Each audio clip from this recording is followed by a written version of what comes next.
آنکھ نے اس کو نہیں دیکھا، کسی کان نے اس کو نہیں سنا، یہاں تک کہ اس کا خیال تک بھی کوئی اپنے ذہن کے اندر نقش نہیں کر سکتا، اتنی نرالی وہ جنت ہے۔ اور اللہ کے رسول علیہ الصلوۃ والسلام نے فرمایا اس جنت کے اندر انسان کو دی جانے والی جو بیوی ہے، اگر وہ ایک مرتبہ آسمان دنیا سے دنیا کی طرف جھانک لے تو ساری کی ساری دنیا مہک جائے۔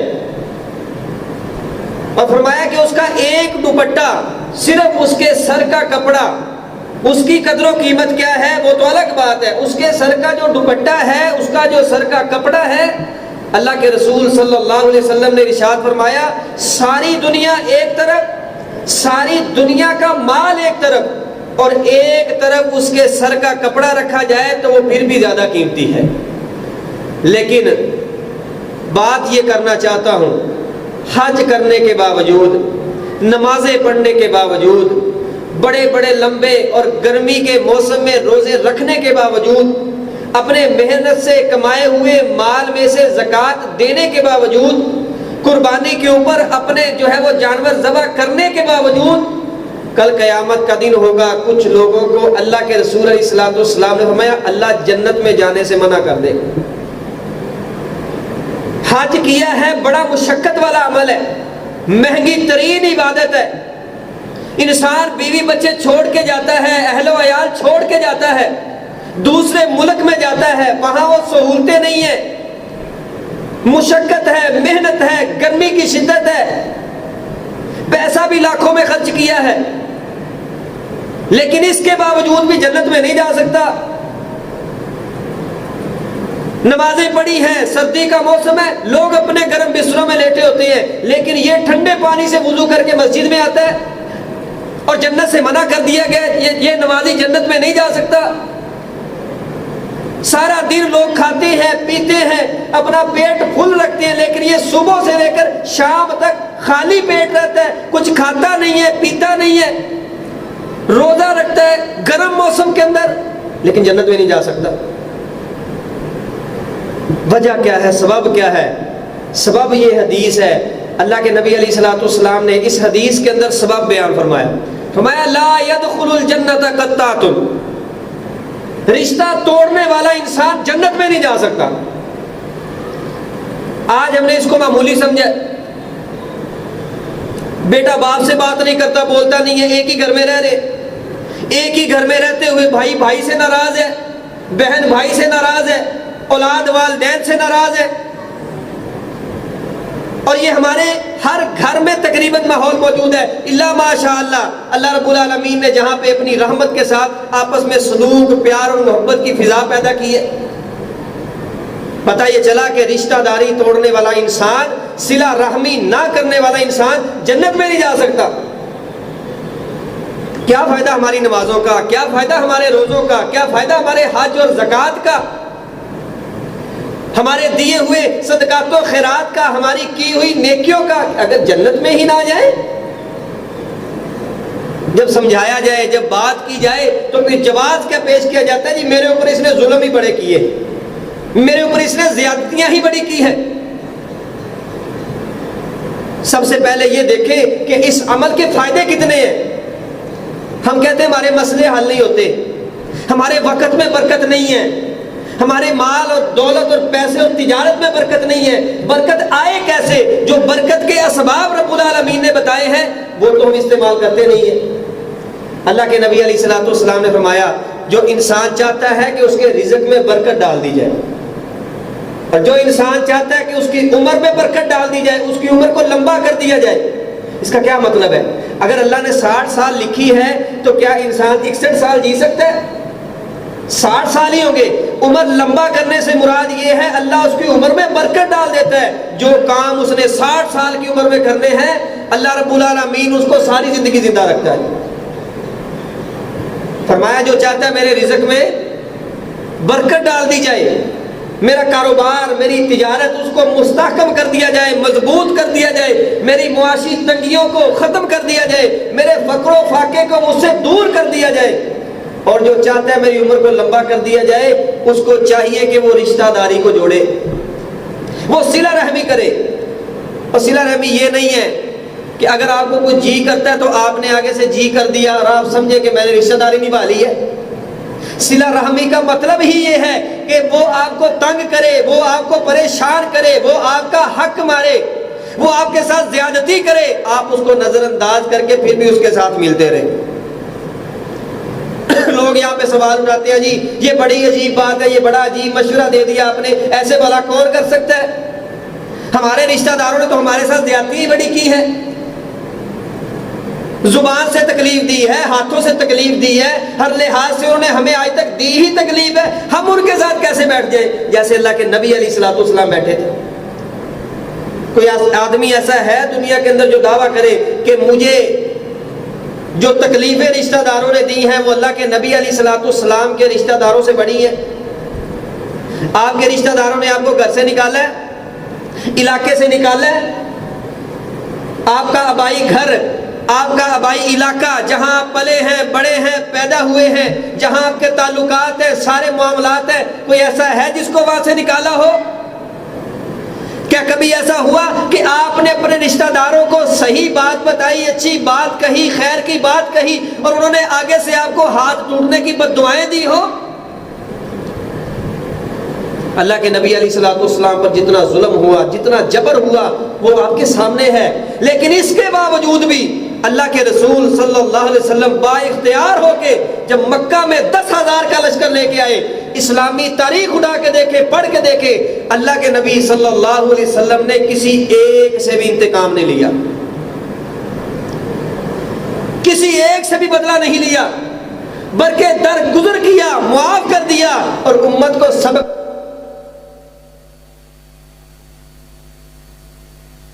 مجھ سے محبت کرتے ہو تو پھر رشتہ داروں کی زیادتیوں کو نظر انداز کر کے ان کے ساتھ تعلق کو جوڑ کے رکھنا ہے. اللہ کے نبی علیہ الصلوۃ والسلام نے 4 عمل بتائے.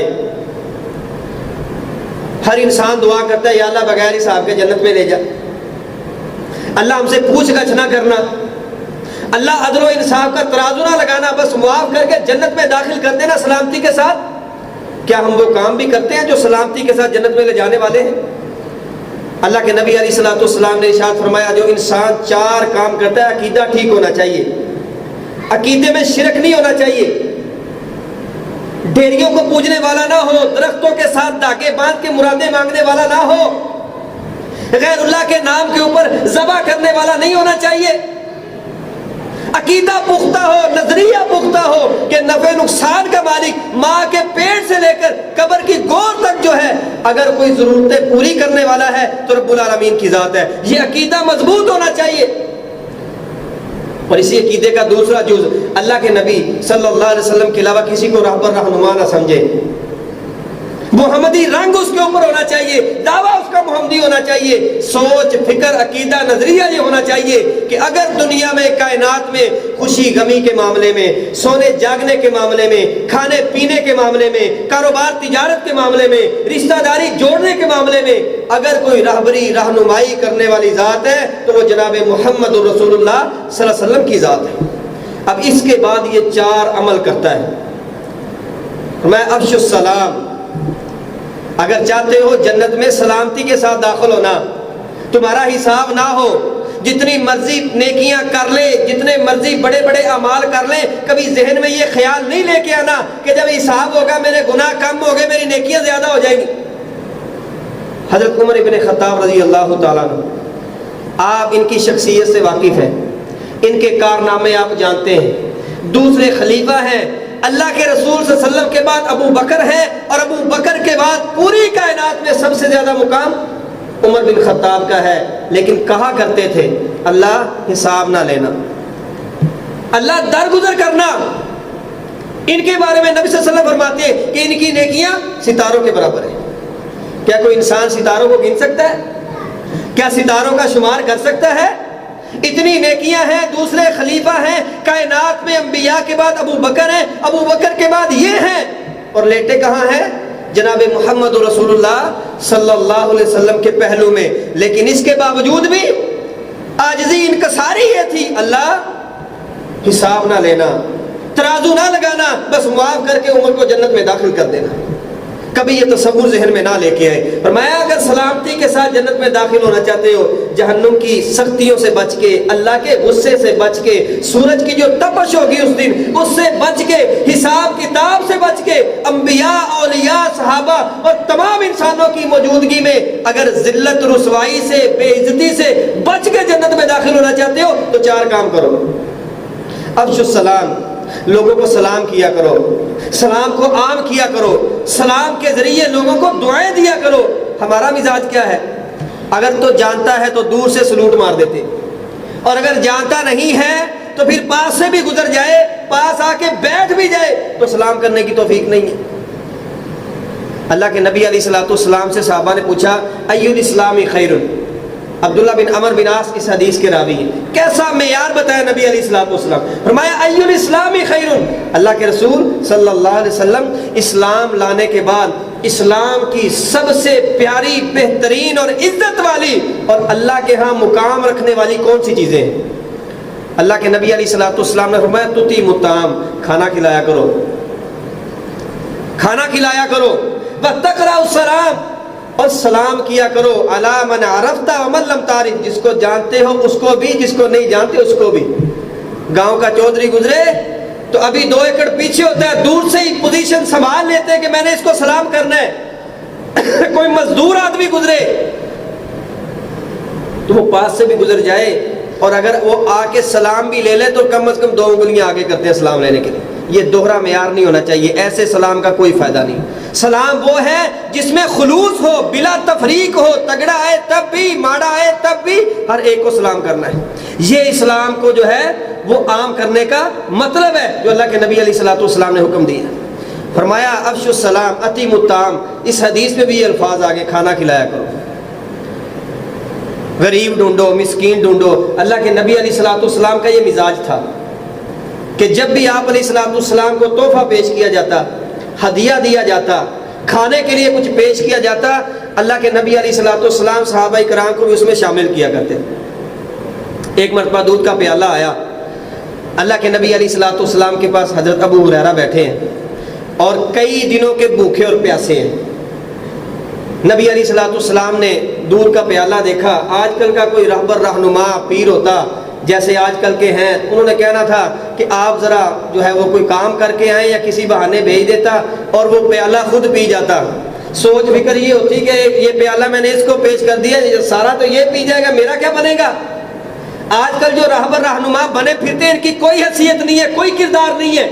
اصل کردار رسول اللہ صلی اللہ علیہ وسلم نے بتایا ہے، اور اس کردار کے مطابق آج کا کوئی بھی رہبر رہنما موجود ہے تو آپ اس کی صحبت میں بیٹھے، صحیح معنوں میں وہ دین کا علمبردار آدمی ہے.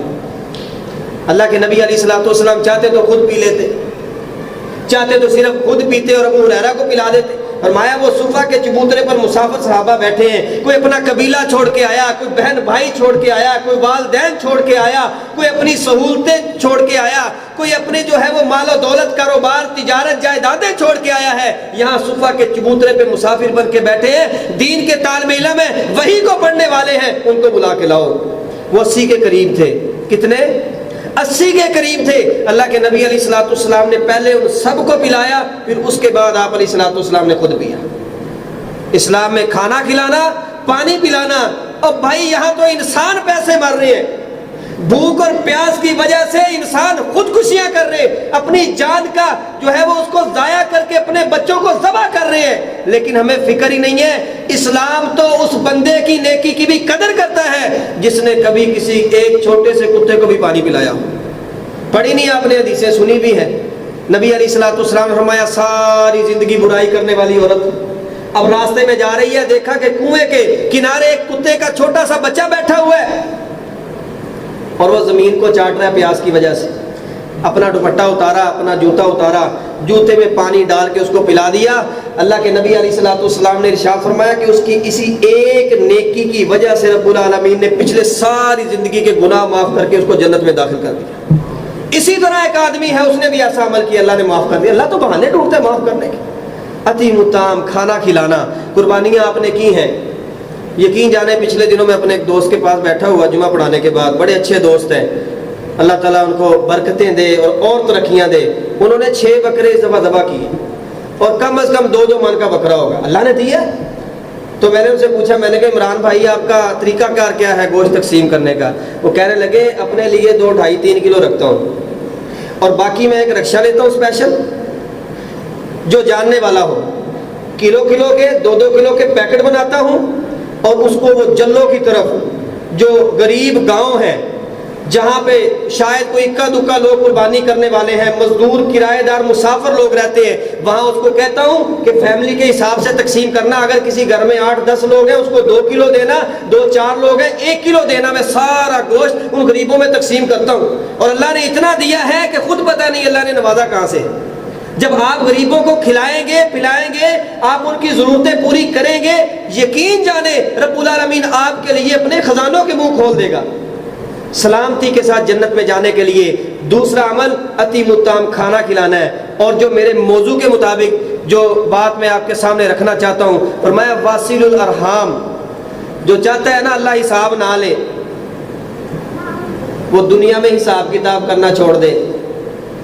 یہ میری کس خوشی کے موقع پہ میرے گھر میں نہیں آیا تھا, یہ حساب کتاب چھوڑ دے رشتہ داروں کے حوالے سے. اس نے فلاں وقت میں میری ضرورت پوری نہیں کی تھی, میں نے اپنا مسئلہ اس کے سامنے رکھا تھا, اس نے توجہ نہیں دی تھی. یہ حساب چھوڑ دے. اگر آپ بغیر حساب کے جنت میں جانا چاہتے ہیں, فلاں جگہ پہ فلاں دور میں میرے فلاں بچے کے ساتھ میرے ساتھ یہ ظلم اور زیادتی ہوا تھا, یہ حساب چھوڑ دے. اگر آپ جنت میں جانا چاہتے ہیں, واصل الارحام, رشتہ داریوں کو جوڑیں.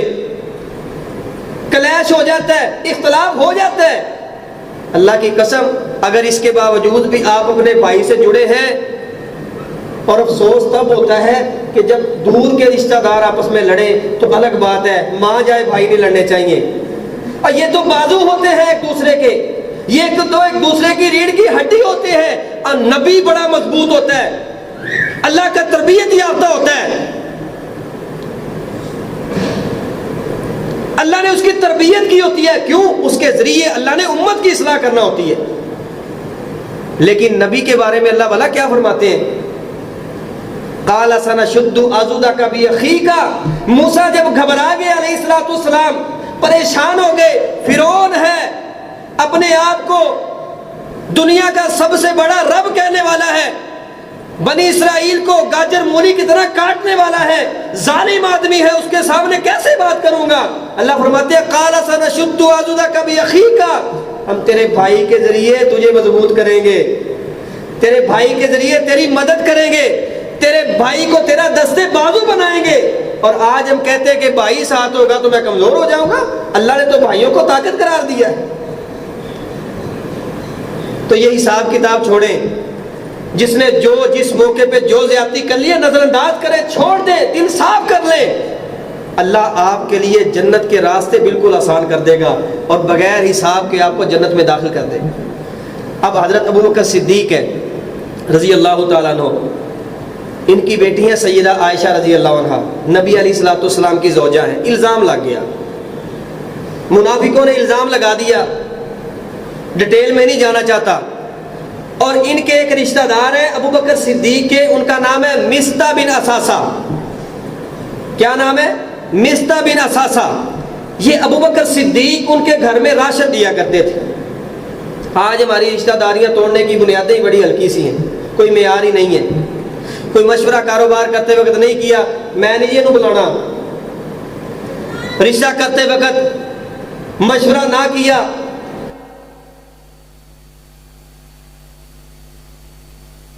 چھوٹی بنیادیں ہیں. شادی پہ اکٹھے ہوئے, غمی پہ اکٹھے ہوئے, سیدھے منہ سے میرے ساتھ بات نہیں کی. شاید وہ اپنی میں ہو جس وجہ سے وہ آپ کو صحیح طرح بلا نہیں سکا, اور آپ یہ بنیاد بنا کے تعلق ہی توڑ دیں. ان کے گھر میں راشن دے رہے ہیں کون؟ ابوبکر صدیق. اور جو الزام لگا یہ بدری صحابی ہیں, یہ بھی اس الزام کی تائید کر بیٹھے, علل اعلان نہیں, بس اشارہ دیا کہ شاید یہ بات سچ ہو.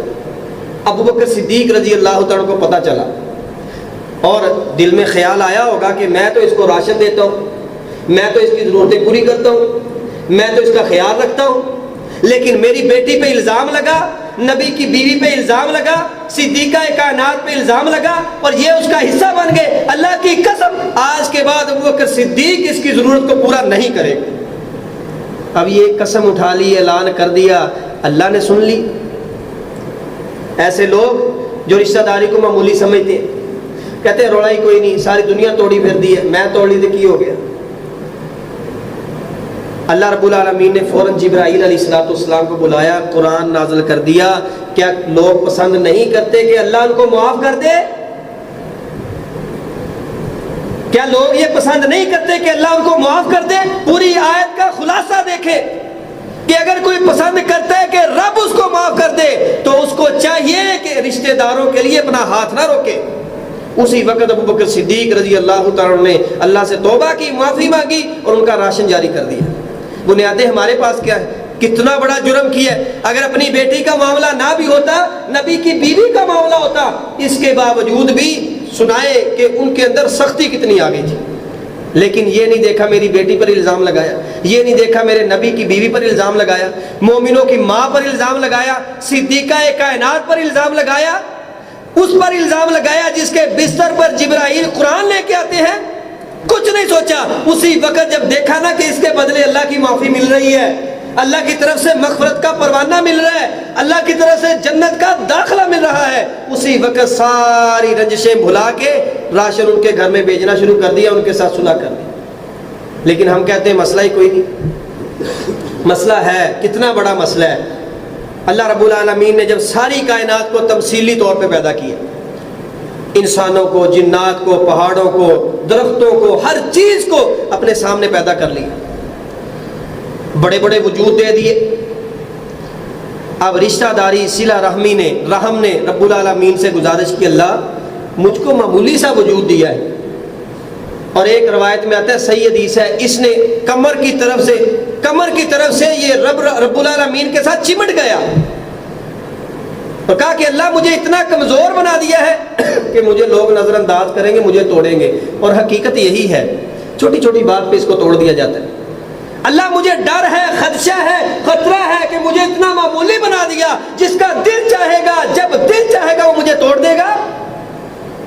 اللہ رب العالمین نے آگے سے جو جواب دیا، ہر وہ انسان اس جواب کو ذہن نشین کر لے۔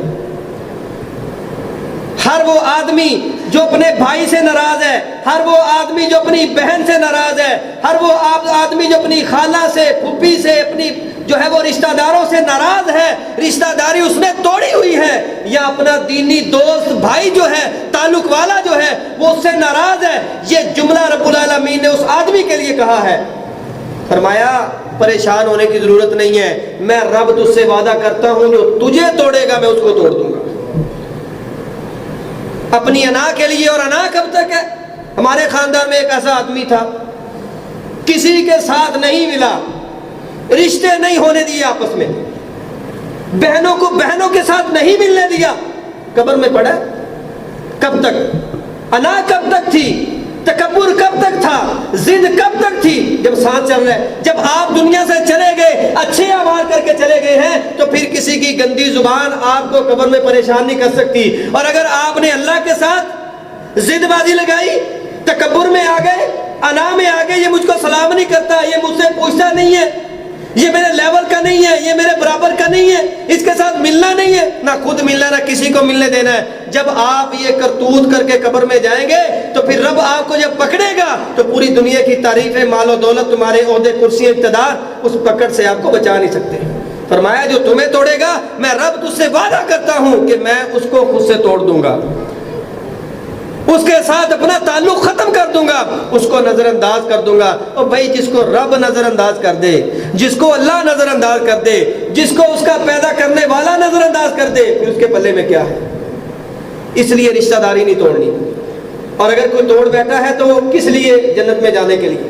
بھائی ایک طرف یہ دنیا کی انا ہے، بندہ کہتا ہے جی میں اگر صلح کر لوں گا، اس نے تو میرے ساتھ زیادتی کی ہے، میرے ساتھ ظلم کیا ہے، میرا حق مارا ہے، مجھے تکلیف دی ہے، وہ تو گندا ہے، وہ تو برا ہے، وہ تو بدکار ہے، وہ بد کلام ہے، بد اخلاق ہے، وہ جو بھی ہے، آپ اس کی وجہ سے جنت سے کیوں محروم ہونا چاہتے ہیں؟ میں اس سے صلح کروں گا تو پھر ہوگا کیا؟ لوگ مجھے باتیں کریں گے، لوگ مجھے تانے دیں گے، آج تک جس کی خوشی پہ نہیں گیا، آج تک جس کی غمی پہ نہیں گیا، آج تک جس سے سلام کلام تک نہیں کیا، اسی آدمی سے صلح کر لی، اسی آدمی کے ساتھ بیٹھنا شروع کر دیا، اس کے ساتھ ہی تعلق جوڑ لیا۔ یہ باتیں کب تک ہوں گی؟ جب تک آپ کے اندر سانس موجود ہے، اور یہ باتیں کوئی بھی آپ کے منہ پہ نہیں کرے گا۔ اس لیے پریشان ہونے کی ضرورت نہیں ہے۔ بھائی بھائی سے ناراض ہے تو صلح کر لے، کس لیے؟ جنت کے لیے۔ بہن بھائی سے ناراض ہے، صلح کر لے، کس لیے؟ جنت میں جانے کے لیے، اور بغیر حساب کے ساتھ جنت میں جانے کے لیے صلح کر لے۔ اللہ رب العالمین دنیا میں آپ کے مال میں بھی برکت ڈالے گا، کاروبار میں برکت ڈالے گا، تجارت میں برکت ڈالے گا، اور آخرت کے دن بھی رب العالمین آپ کو سلامتی کے ساتھ جنت میں داخل کر دے گا۔ یہ اللہ کے نبی صلی اللہ علیہ وسلم کا وعدہ ہے اپنی امت کے لوگوں کے ساتھ۔ اور آج کے موضوع کی آخری بات، درگزر کرنا، نظر انداز کر دینا۔ اب دیکھیں، صبح ہم جاگتے ہیں، رات سونے تک کتنی برائیاں کرتے ہیں۔ زبان سے چگلی بھی، حالانکہ یہ ایسا عمل ہے، نبی صلی اللہ علیہ وسلم نے فرمایا لا يدخل الجنت نمام، چگلی کرنے والا، لڑائیاں کروانے والا یہ جنت میں نہیں داخل ہو سکتا۔ یہ ہم گناہ نہیں کرتے؟ غیبت کرنا، مرے ہوئے بھائی کی، اس کی لاش کو نوچ نوچ کے کھانے کے مترادف ہے، اس کے برابر ہے۔ کیا ہم غیبت نہیں کرتے؟ گالی دینا کبیرہ گناہ ہے۔ نبی صلی اللہ علیہ وسلم صحابہ کو کہا کرتے تھے لا تسبن احدا، تم میں سے کوئی آدمی کبھی گالی نہ دے۔ یہ جرم نہیں ہے؟ نماز چھوڑنا، مسند احمد کی صحیح روایت ہے، فرمایا جو اذان سنتا ہے مسجد نہیں آتا، ظالم ہے، کافر آدمی ہے۔ نبی علیہ الصلوۃ والسلام فرما رہے کہ اس کا یہ عمل ظلم والا ہے، سراسر کفر والا ہے۔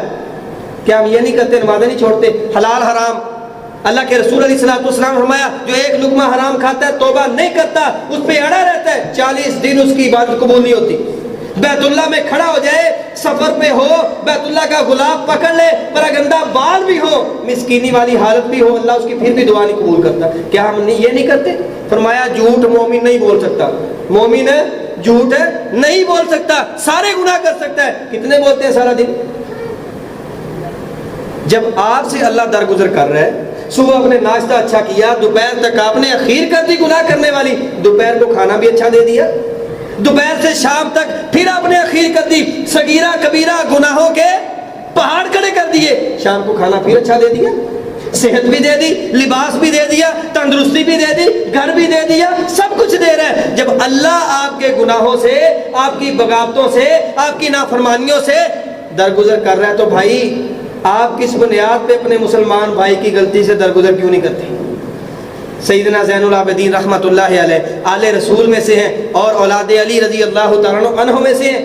ان کی جو لونڈی تھی، نوکرانی تھی، ان کو وضو کروا رہی ہے، گرم پانی پڑ گیا ان کے اوپر، گرم پانی پڑ گیا،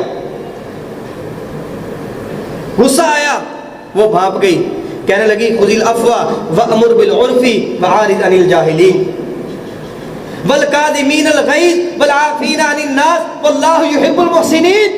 قرآن مجید کی آیت پڑھ دی، فرمایا الذین ينفقون فی السراء والضراء والکاظمین الغیظ والعافین عن الناس واللہ یحب المحسنین۔ اب جب انہوں نے سنا کہ یہ صفات کون سی ہیں، وہ لوگ جو تنگی اور آسانی میں اللہ کے راستے میں خرچ کرتے ہیں، تنگی اور آسانی میں اللہ کے راستے میں خرچ کرنے والے، لوگوں کے قصور معاف کرنے والے، غصے کو پینے والے، اور فرمایا کہ یہ اعمال جو انسان کرتے ہیں واللہ یحب المحسنین، ایسے انسانوں سے کون محبت کرتا ہے؟ اللہ۔ اور جب اللہ کی محبت کا تذکرہ آیا، اسی وقت ان کو معاف کرنا، ری ایکشن دینا دور کی بات ہے، کہنے لگے جاؤ میں نے جو اللہ اس عمل کی وجہ سے، غصہ پینے کی وجہ سے، درگزر کرنے کی وجہ سے مجھ سے محبت کر رہا ہے، میں اسی اللہ کے لیے تمہیں آزاد کرتا ہوں۔ اور ان کی نوکرانیوں کو قرآن مجید کی آیات یاد تھی، ہماری بیویوں کو یاد نہیں، ہماری عورتوں کو یاد نہیں، مسائل کا پتہ نہیں ہے، گھر میں اولاد کی تربیت کیسے ہو۔ اس لیے اگر آپ چاہتے ہیں کہ اللہ آپ کے گناہوں سے درگزر کر جائے، آپ کو سلامتی کے ساتھ جنت میں داخل کر دے، آپ کی عمر میں اللہ برکت ڈال دے، اس کو لمبا کر دے، اور آپ کے رزق، کاروبار، تجارت میں اللہ وسعت کر دے اور اس کو بہت زیادہ بڑھا دے، تو پھر آپ صلہ رحمی بھی کریں اور لوگوں کے قصوروں سے، ان کی غلطیوں سے جو ہے وہ درگزر کیا کریں اور اس سے جو ہے اوائڈ کیا کریں۔ اللہ سے دعا ہے اللہ صحیح معنوں میں دین اسلام کو سمجھ کر اس پر عمل کرنے کی توفیق عطا فرمائے۔ وآخر دعوانا ان الحمد للہ رب